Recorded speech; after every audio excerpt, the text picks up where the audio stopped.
Dans leur lettre pastorale, à l'occasion des échéances électorales à venir, les évêques du Cameroun dressent le portrait robot du bon candidat à l'élection présidentielle.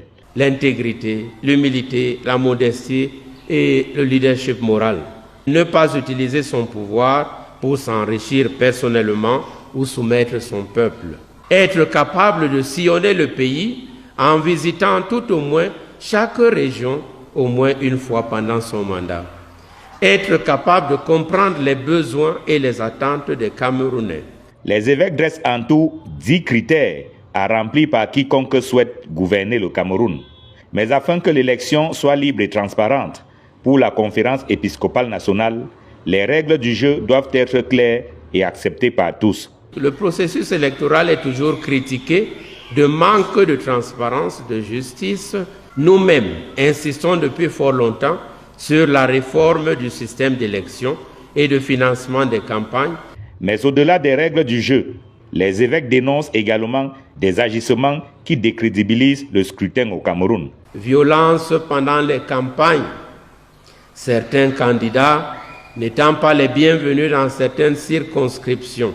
Registres électoraux trafiqués, achats de voix et dans diverses circonscriptions électorales, destruction de bulletins.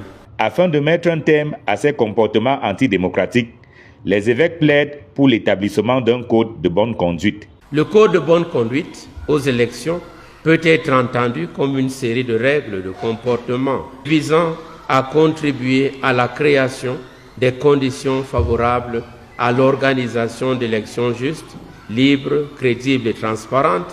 Alors que le corps électoral va bientôt être convoqué en vue de la présidentielle, les évêques, dans leur lettre pastorale, attirent l'attention sur les dangers que court le Cameroun en organisant des élections qui ne soient pas justes, libres et transparentes.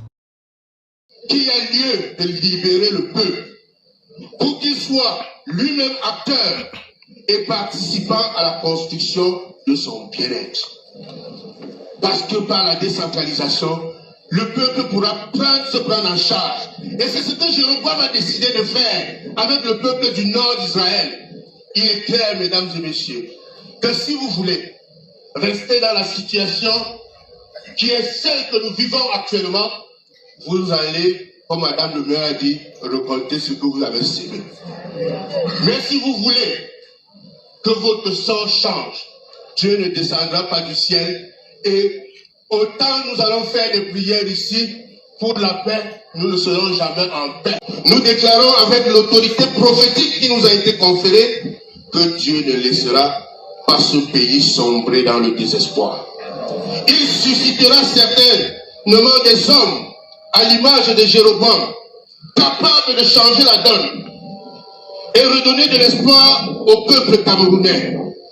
Oui, il faut que le peuple camerounais ait la chance d'avoir des hommes comme Jéroboam et que ce peuple soit aussi capable de suivre le leader charismatique qui va prendre la résolution de changer. Parce qu'il faut une révolution mentale dans ce pays. Il faut qu'il y ait des hommes qui soient capables de dire non à un certain nombre de... Si vous êtes dans la diaspora, si vous vivez en diaspora, c'est-à-dire en Europe, au Canada ou aux États-Unis, au lieu d'envoyer de l'argent à la famille, faites directement des courses pour la famille, c'est-à-dire des courses alimentaires, genre la nourriture, genre remplir le frigo, genre acheter un sac de riz pour maman ou pour la grand-mère, ou tout autre besoin pour la famille, genre acheter un mayonnaise ou un écran de télévision ou quoi que ce soit que vous voulez.